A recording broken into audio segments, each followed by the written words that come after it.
Question number 11. Consider the following statement about trade winds. Consider the following statement about trade winds. So, the trade winds are winds blown from east to west, just north and south of the equator. The second option is trade winds are more regular and constant over the lands than over ocean. So which of the following statements are correct? So the answer is answer is option A. That is, trade winds are winds blow from east to west, just north and south of the equator. Trade winds are more regular and constant over the lands than over ocean. This statement is wrong, because trade winds are more constant and regular over the ocean, because in the ocean there will be less resistance to the wind, so it will be more constant over the oceans. So let's read the answer. Answer is option A. That is, let's read about trade winds. Trade winds are the winds that reliably blow east to west, just north and south of the equator. So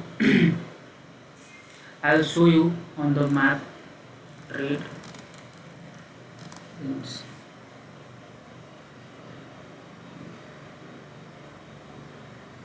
North and south of the equator. This is the map.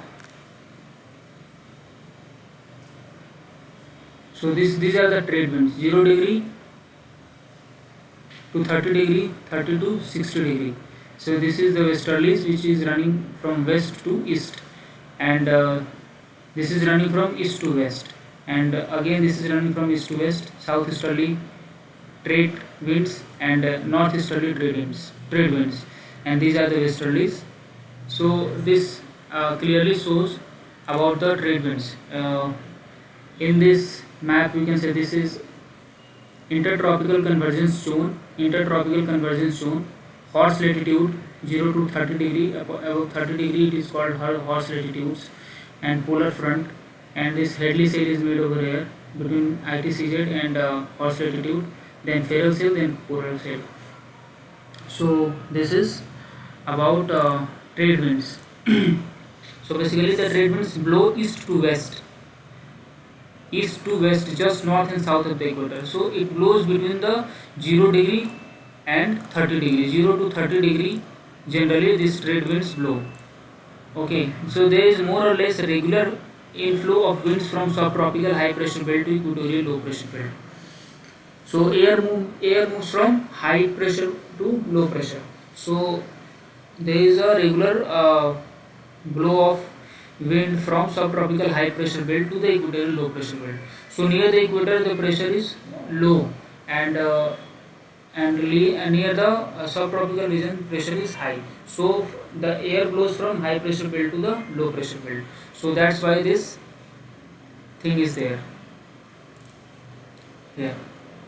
So high pressure belt to low pressure belt. So air is flowing from here to from subtropical region to the equatorial region.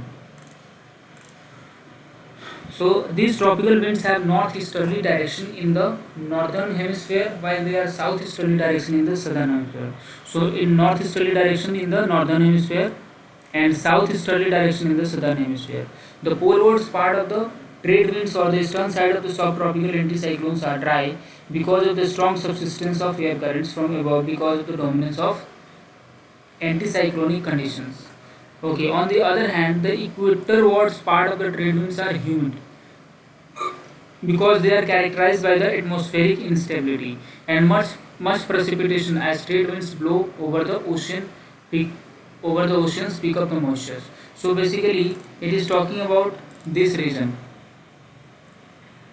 So in this region, in the tropical region, the trade winds carries more of moisture as compared to the subtropical region, because in the tropical region, because of heavy rainfall, and as it is flowing above the ocean, so it carries more of moisture, and in the subtropical region there is less of rainfall, so that's why it carries less of moisture, and air is dry in this region. In the subtropical region air is dry, however in the tropical region this air is like more air have the more moisture. It may be noted that trade winds are more regular and constant over the oceans than over the lands. Okay, so now let's move on to question number 12. Question number 12, consider the following statement about Bimbisara. Bimbisara. So he was a contemporary of both Buddha and Mahavira. And first option. The second option is he pursued a three-pronged policy, namely matrimonial alliances, friendship with strong rulers, and conquest of weak neighbors to expand the empire. And he made Patliputra as his capital. So the answer of 12 is option B. That is, uh, this option is incorrect as he did not make Patliputra as capital, but he followed these both policies. That is, he was contemporary of Buddha. Plus, he followed this three pronged policy of matrimonial alliance, friendship with strong rulers, and conquest of weak rulers. So let's read about this. One of the earliest important rulers of Magad was the king Bimbisara, who ruled over 52 years from 544 BC to 492 BC. So basically, he ruled for approximately 52 years, and he established the Haranyak dynasty. So Haranyak dynasty was laid out by Bimbisar, and it laid the foundation of Magadha by fortification of villages, which later became the city of Patliputra. And Bimbisar has made Girivaraj, that is Rajgir, as the capital. So Bimbisar made Rajgir as its capital, and the ancient name of Rajgir is Girivaraj as the capital. Whereas his son Ajat Satru, Bimbisar का जो son था Ajat Satru, he founded the city of Patliputra in the 5th century BC.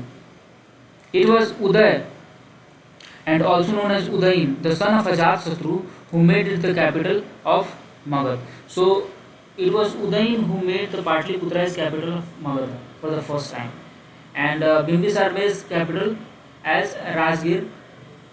Okay, so which it remained until the 1st century BCE. He pursued a three-pronged policy, namely matrimonial alliance, friendship with strong rulers, and conquest of weak rulers to expand the empire. Under his policy of matrimonial alliance, he married to the sister of Prasenjit. The king of Kosal. She brought in the dowry the territories of Kasi.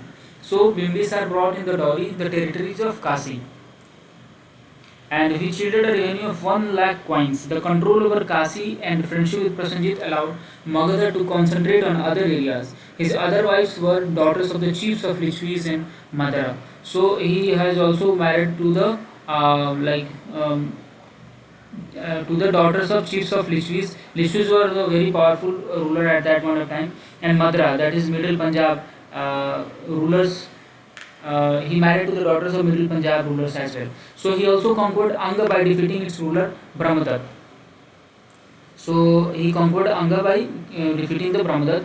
Anga and especially its capital Champa are important for the inland and maritime trade. So why Anga was important? So Anga was important because of the inland maritime trade. So thus Kashi and the conquest of Anga become the launching pad for the expansion of the Magadha. So he won Kasi as a dowry, okay, from the Prasenjit, the king of Kosala, and he defeated the Brahmadatta, and he captured Anga. Okay, Anga, and it in both these regions, the capturing of both these regions became the launch pad for the Magadha Empire. Bimbisara was contemporary of both Mahavira and Buddha. Okay, so this option is right. So the Jain text mentions that he was disciple of Lord Mahavira, and the Buddhist text mention that he met Buddha before enlightenment. So he met Buddha before enlightenment. It is often said that in the Buddhist text. So Buddha promised him to visit his capital after he gets entitlement. He was patron of Buddha, so he patroned the Buddha as well.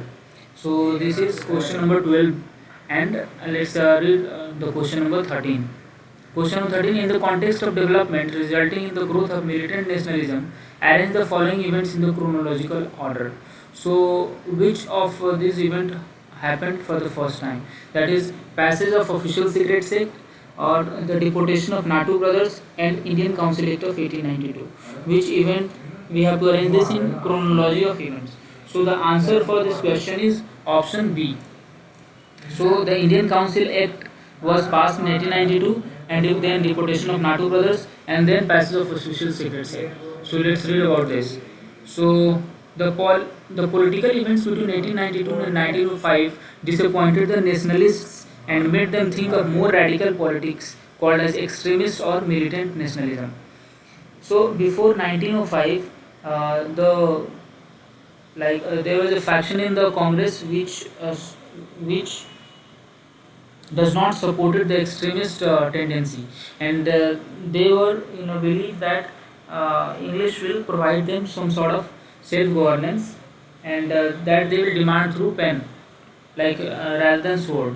So this myth was broken by 1905, and after the partition of Bengal, they knew that this is not going to English are not going to hand over them the any sort of self governance. So the events which took place during this period, the Indian Council Act of 1892 was a complete disappointment. So Indian Council Act 1892 was passed, and it was a complete disappointment to the nationalists. So let's have a look of Indian Council Act 1892. That what are the major two? Let's see the major provisions of Indian Council Act 1892. The Act increased the number of additional or non-official members in the Legislative Council as follows. The Central Legislative Council 10 to 16 members, Bengal 20 members, Madras 20 members, Mumbai 8 members, all 15 members. So in 1892, out of 24 members, only 5 were Indians. So this was the first disappointment to the nationalists. The members were given the right to ask questions on budget, which were barred in the Indian Council Act 1861, or matters of public interest, but had to give notice of 6 days for it. In order to ask questions on the budget, they has to give notice 6 days prior, and they could not ask supplementary questions. The principle of representation was initiated through this act. So the principle of representation was initiated through Indian Council Act 1892. The district boards, universities, municipalities, chamber of commerce and zamindars were authorized to recommend members to the provincial councils. Then the legislative councils were empowered to make new laws and repeal old laws with the permission of the governor. So this was legislative councils were empowered to make new laws and repeal old laws with the permission of the governor. So what was the assessment of Indian Council Act 1892? It was the first step towards a representative form of government in modern India, although there was nothing in it for the common man. The number of Indians was increased, and this was a positive step. However, since the British considered only a title, this act led indirectly to the rise of many revolutionary movements in India. Many leaders like Bal Gangadhar Tilak blamed Congress' moderate policy for petitions and persuasions for the lack of positivity. So basically, after the failure of Indian Council Act during the Indian Council Act 1892, they did not get any significant devolution of power. So extremism increased, or militant nationalism increased. On the other hand, even the existing political rights were attacked. In 1897, NATO brothers were deported without being deported. Even the charges against them were not made public. Okay, so in 1898, a law was passed making it an offense to excite feelings of dissatisfaction towards the foreign government. So basically, in 1898, a law was passed to if anybody is trying to excite the people, uh, the feeling of dissatisfaction, that if you are not happy with the government, if you are saying anything, that will become an offense. So in 1898, such kind of law was passed. In 1899, the number of Indian members in the Calcutta Corporation was reduced. In 1904, the Official Secret Act was passed restricting the freedom of press. So this was a very significant event, because immediately before the partition of Bengal, this Official Secret Act was passed to restrict the freedom of press. The anti-Congress attitude of Lord Curzon and the then Viceroy was witnessed. So basically, Lord Curzon was against the Congress, and he tried to suppress the Congress. So these tendencies was seen in during that time. Even the moderate leader, that G.K. Gokhale, had commented that bureaucracy was growing frankly selfish and openly hostile to the nationalist aspirations. So neither the socio-cultural aspects were progressive. Primarily, the technical education was not making any advancement. So basically, socio-cultural aspects were also not progressive. That Indian Universities Act 1904 was brought, and this brought universities under the tight administrative control of the British. So this was another, like, Indian Universities Act 1904. In 1904, two major act was passed, that is Indian Universities Act 1904, and the another is Official Secret Act 1904. So both this act was in order to suppress the revolutionary ideas, and educated Indians could not find any opportunities leading to rising in unemployment everywhere. So basically, unemployment was rising and nobody was getting jobs. So this all led to the increase in dissatisfaction against the foreign government. So apart from this, growth of self-respect and self-confidence among the people, rise in Western education, enhance liberal ideas, international influences like the defeat of Russia by Japan, Italy by Ethiopia, Boer wars, etc., were other factors that contributed to the rising of militant nationalism in India. So this led to the end of question number 13. The question 14, that polybezoar, a term recently seen in news, is a polybezoar. So this is a tightly packed indigestible material that causes gastrointestinal blockage in the animals. So let's read about this polybezoar. So the polybezoar, the ingestion of anthropogenic waste, primarily plastic bag.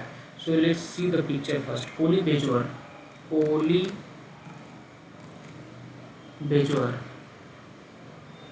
So this is the polybezoar. Okay. This you can see plastic waste forms. These are the plastic waste, and which is like eaten by the animals. This is so dangerous. It looks so dangerous. Okay.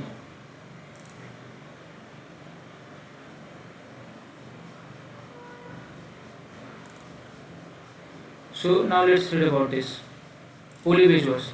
The ingestion of anthropogenic waste, primarily plastic bags and ropes, by the dromedary camels in the United Arab Emirates has led to a regional mortality rate of 1%, according to a recent paper, The Plight of Camels Eating Plastic Waste, published in the Journal of Arid Environments. So the research defines ingested waste as a polybezoars, a collection of tightly packed indigestible materials that can include plastic, ropes, other litters and salt deposits trapped in the stomach or digestive tracts, forming a large stone-like mass.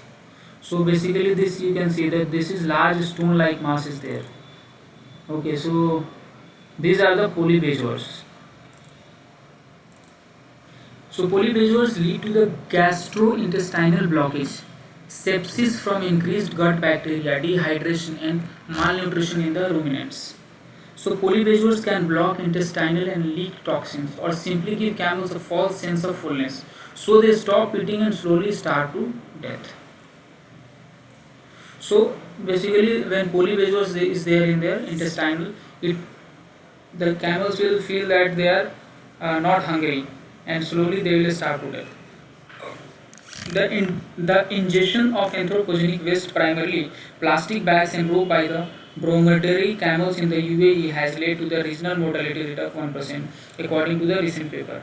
Due to high winds and the open desert environment, the plastic waste escape open waste bins and landfills and travels long distance. Improved waste management and alternative system to package the delivered goods in region could help in managing the terrestrial. So basically, improved waste management can help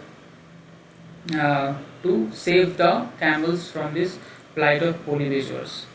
Now let's move on to question number 15. In what way can algal bloom prove harmful? It can prove harmful in production of toxins, creating anoxic conditions. Option C, blocking light of organism, and fourth, clogging of fish gills. So in what ways can algal bloom prove harmful? So the option are A 1, 2, 3, that is production of toxins, creating anoxic conditions and blocking light to organism. So I think 15th answer should be D. So yes, the answer is option D. So these are all the harmful impact of algal blooms. An algal bloom or marine bloom or water bloom is a rapid increase in the population of algae in an aquatic system. Algal blooms may occur in the freshwater as well as marine environment. So basically algal bloom may occur in the freshwater as well as marine environment. So what is the algal bloom? Algal bloom is a rapid increase in the population of algae in an aquatic system. So algal blooms are the result of excess of why algal bloom occurs. So it occurs as a result of excess of nutrients, particularly phosphorus and nitrogen into waters. And higher concentration of these nutrients in water causes increased growth of algae and green plants. So algal blooms are a concern for ecosystem as some species of algae produce neurotoxins. So algal blooms are concerned. Why? Because some species of algae produce neurotoxins. At the high cell concentration reached during some blooms, these toxins may have severe biological impact on the wildlife. Algal blooms composed of phytoplanktons known to naturally produce biotoxins are often called as harmful algal blooms. So these algal blooms composed of planktons, and it is known to naturally produce biotoxins. These are often called as harmful algal blooms or HABs. So it can also be harmful by causing anoxic conditions. Anoxic conditions where oxygen is depleted from the water. So what is anoxicity? Where oxygen is depleted from the water. So algal bloom can cause that also. That blooms can block the light of organism lower in the water column or even clog or harm the fish kills. Now let's move on to question number 16. Question number 16. Consider the following statement with respect to metal vanadium. Vanadium metal के बारे में कौन सा इसमें से option correct है? It is a high value metal used in strengthening steel. Vanadium is a high volume metal used in strengthening of steel. Okay. The second is it is most recovered from the slag of iron ore. The third is in India the largest reserve of vanadium can be found in Jharkhand. So this option 3 is this third statement is wrong. Statement first and second is correct. That is, it is a high value metal. Vanadium is a high value metal and it is used in a strengthening of the steel. The second is it is mostly recovered from the slag of iron ore. Now, and it is not mostly abundantly found. The largest reserve is not there in Jharkhand. So the option is okay. So recently, exploration being carried out by the GSI, that is Geological Survey of India, has placed the eastern Himalayan state Arunachal Pradesh on the vanadium map of the country, and geologists are confident of identifying a deposit soon. So basically, GSI has recently placed Arunachal Pradesh on the vanadium map, and they are expecting that recently they will find some vanadium in the Arunachal Pradesh. So the concentration of vanadium were found in the Paleoproterozoic carbonaceous phyllite rock in the Depo and Tamang area of Arunachal Pradesh. Basically बस इतना याद कर लो कि कहाँ पे किस reason में इसके इंस्टांसेस पाए जा सकते हैं कि देपो और तमांग रीजन में अरुणाचल प्रदेश के पापुम पारे डिस्ट्रिक्ट में. Now vanadium mineralization in the Arunachal Pradesh is geologically similar to the stone coal vanadium deposit of China. Okay. So the high vanadium content is associated with the graphite, the fixed carbon content of the system. The largest deposit are in China. So vanadium का सबसे largest deposit कहाँ है? China में. उसके बाद Russia में. उसके बाद साउथ अफ्रीका में. So these are the top 3 vanadium deposit countries. That is China, Russia and South Africa. In India, the largest reservoir of vanadium are found in the state of Karnataka.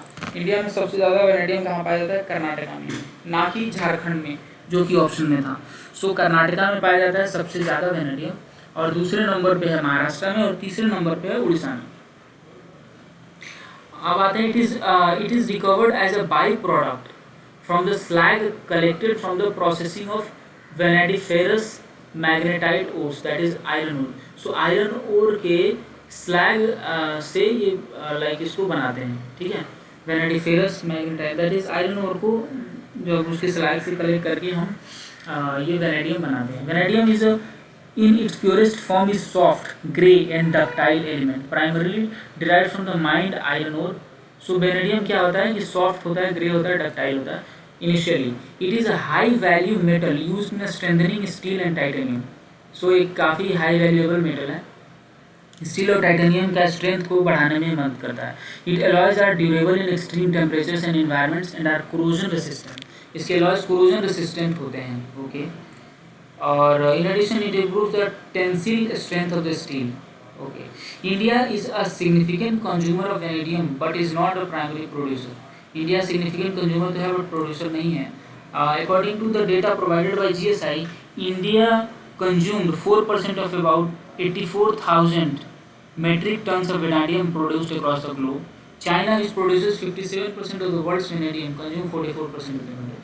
China produce करता है 57% of world vanadium, but consume करता है सिर्फ 44%. सो एक बार vanadium का photo देख लेते हैं. Because this is the vanadium, जो विजुअल मेमोरी होती है वो ज़्यादा याद रहता है. This is the vanadium. Okay, so iron ore के चूरा से बना हुआ है बेसिकली, इसे बता सकते हैं. This is the vanadium. Okay, और इसको स्ट्रेंथनिंग पर्पस के लिए यूज किया जाता है. Now let's move on to question number 17. Consider the following pairs. Regions sometimes mentioned in news and the state in which.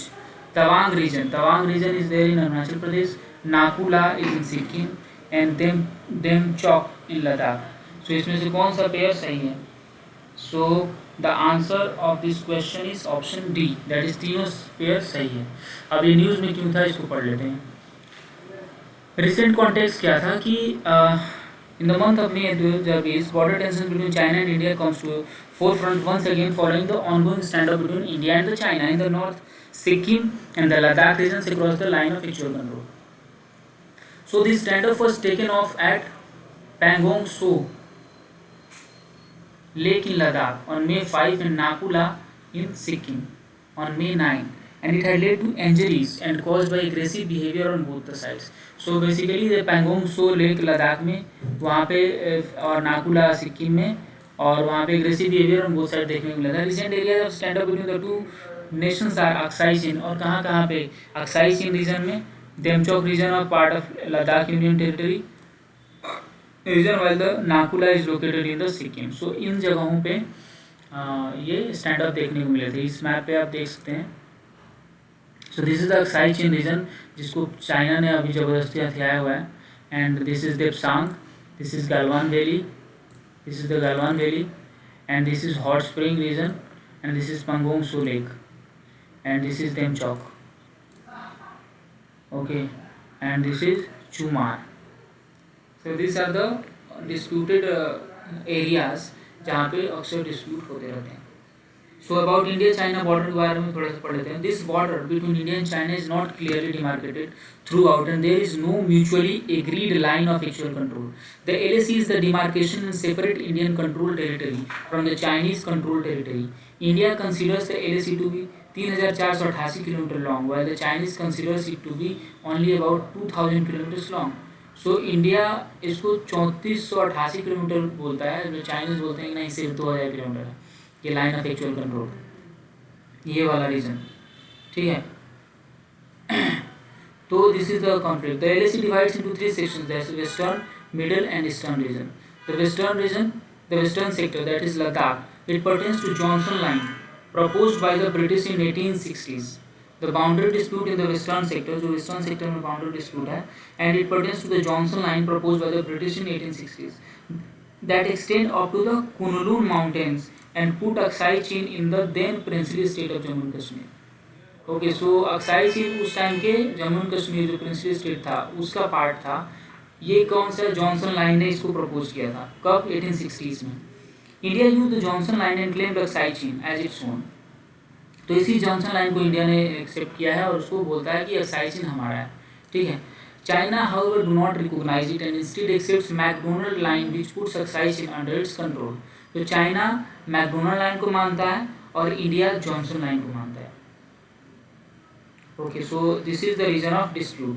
India Johnson line को मानता है और चाइना मैकडोनल्ड लाइन को मानता है.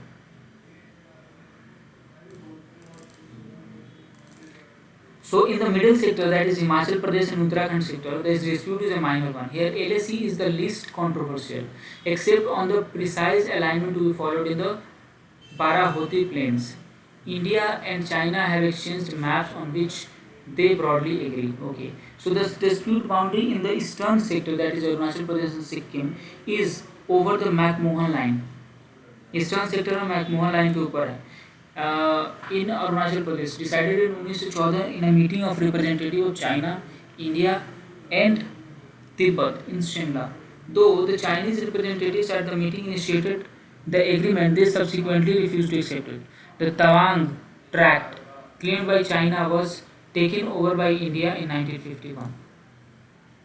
So the Tawang Tract, which is claimed by China, it was taken over by India in 1951. So this is the scene of eastern sector, western sector and middle sector. So now let's move on to question number 18. Consider following statement about the payment bank. They are not required to meet the statutory liquidity ratio requirements stipulated by RBI. They cannot issue loans or provide credit card services.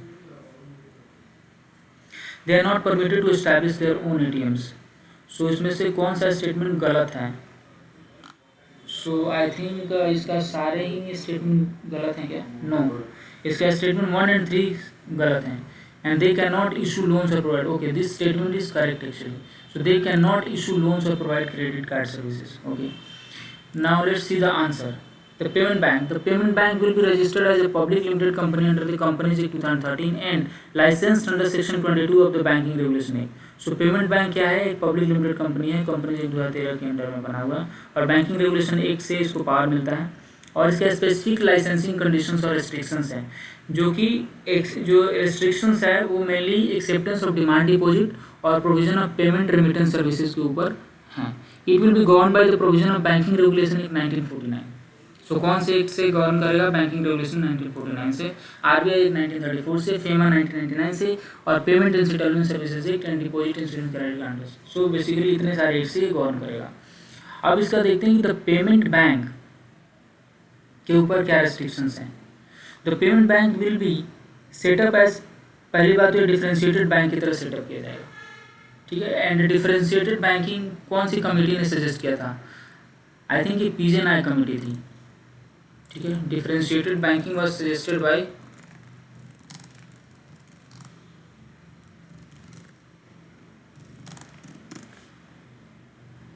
पीजेनाई committee थी ना, Nachiket Mor committee, sorry. So differentiated banks are two type of payment banks. Okay, so this was suggested by, recommended by Nachiket Moore committee. And PJ Nayak committee किस चीज़ का? PJ Nayak committee ने recommend किया था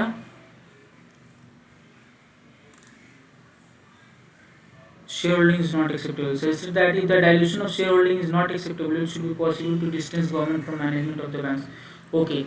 PJNI committee basically corporate governance in the public sector banks के ऊपर था. ठीक है. तो पहले इसको देखते हैं. So differentiated banking was suggested by Nachiket Mor committee and the payment bank is one of the differentiated bank and it shall confine its activities to further the objective for which it is set up. Therefore all the payments bank would be permitted to set up its own outlets such as branches.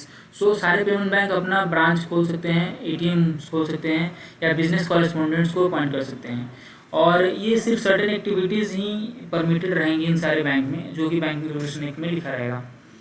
तो acceptance of demand deposit, that is current deposit, saving deposit from individual, small businesses, entities, ये सारे permitted हैं कि जैसे demand deposit आप accept कर सकते हो. एनआरआई डिपॉजिट कोई नहीं लेगा पेमेंट बैंक के अंदर, एनआरआई डिपॉजिट एक्सेप्ट नहीं कर सकती है payment bank. And the eligible deposit mobilised by the payment bank would be covered under the DICGC. सो जो भी डिपॉजिट आएगा वो DICGC के अंदर कवर्ड रहेगा. और ATM card, debit card issue कर सकती है लेकिन क्रेडिट कार्ड इशू नहीं कर सकती है. ठीक है. क्रेडिट कार्ड मतलब लोन देना, तो लोन देना का काम नहीं है पेमेंट बैंक का. सो payment and remittance services various channel से कर सकते हैं, जैसे ATMs, business correspondent, mobile banking, ये सब अलाउड है उनको. तो इसलिए स्टेटमेंट 3 गलत था. ठीक है. और यूटिलिटी जैसे बिल पेमेंट सर्विसेज, ये सारी सर्विसेज भी प्रोवाइड कर सकती है पेमेंट बैंक. और ये लेंडिंग एक्टिविटीज या लोन या क्रेडिट कार्ड नहीं दे सकती है, जो पहले हम देख चुके हैं. सो इन सब के अलावा जैसे CRR मेंटेन करना है. ठीक है.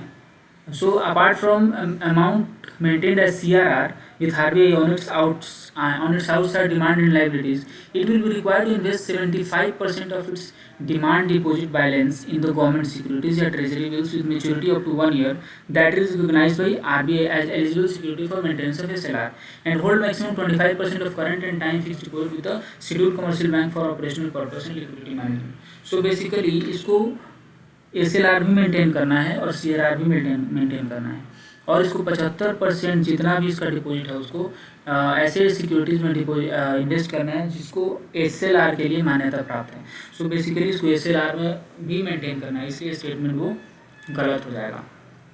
Now move on to question number 19. तो question number 19 says that Amravati marbles, a collection of 120 sculptures and inscriptions recovered from the Amravati Mahachaitya and in the Guntur and currently used in the British Museum in London are often associated with which of the following archaeologists. ये Amravati marbles किस archaeologist से relate करता है? So तो इसका answer is option C, that is Walter Elliot. Walter Elliot से relate करता है. ये बहुत ज़्यादा फैक्चुअल है. रिसेंट कॉन्टेक्स्ट में क्या था इसका कि ASI ने शो किया है कि गवर्नमेंट को कि it has been able to retrieve 40 art objects between 2014 and 2020. So, however, the demand for the return of objects like the Kohinoor and Amravati marbles have been turned down. ठीक है. ASI ने बोला है कि मतलब 40 objects, artistic objects अभी तक वहाँ से मंगाए जा चुके हैं इंग्लैंड से. ठीक है, गवर्नमेंट ने मंगवा लिया है, लेकिन ये कोहिनूर और अमरावती मार्बल को रिटर्न करने का जो डिमांड है उसको that has been turned down. So Amravati marble, also known as Iliad marbles, are a collection of 120 sculptures and sculptures housed in the British Museum in London that were recovered from the Amravati Mahachaitya in Guntur. In 1854, the Walter Iliad, the commissioner of Guntur, Andhra Pradesh, visited Amravati and collected several sculptures panels and took them away to Madras. This came to be called as Iliad marbles after him. He also discovered the remains of the western gateways and came to the conclusion that the structures of Amravati was one of the largest and most magnificent Buddhist stupas ever built. So इसका एक बार तस्वीर देख लेते हैं Amravati marbles का. Amravati marbles.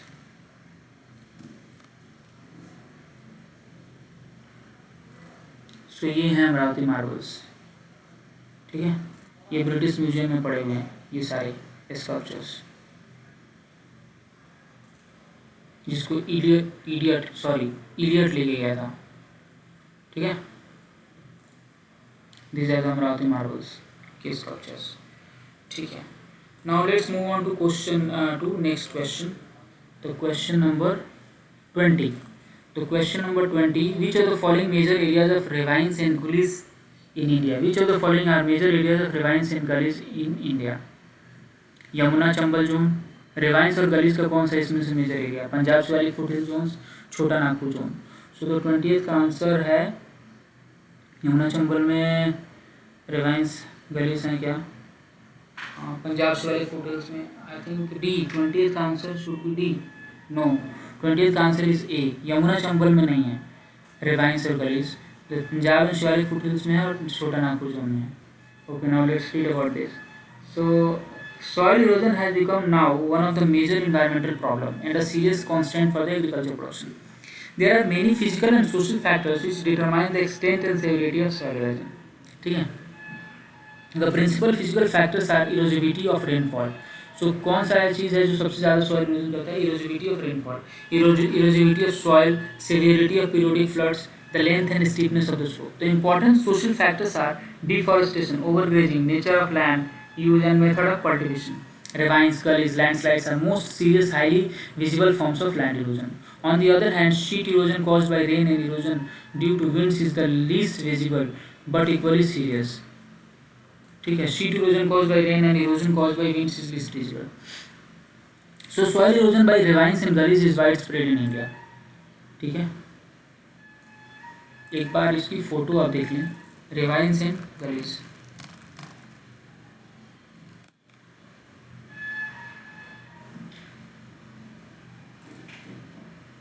So these are the ravines. This you can see V-shaped. These are the ravines. These are canyons, gorge, badland, and the gullies.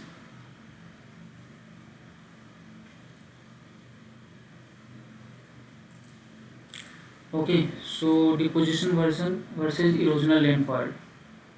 इसमें gullies हैं, ये गलीज हैं यहाँ पे, gullies, this are the gullies, this are ravines, जब यहाँ V shape cut रहा है यहाँ पे, ठीक है।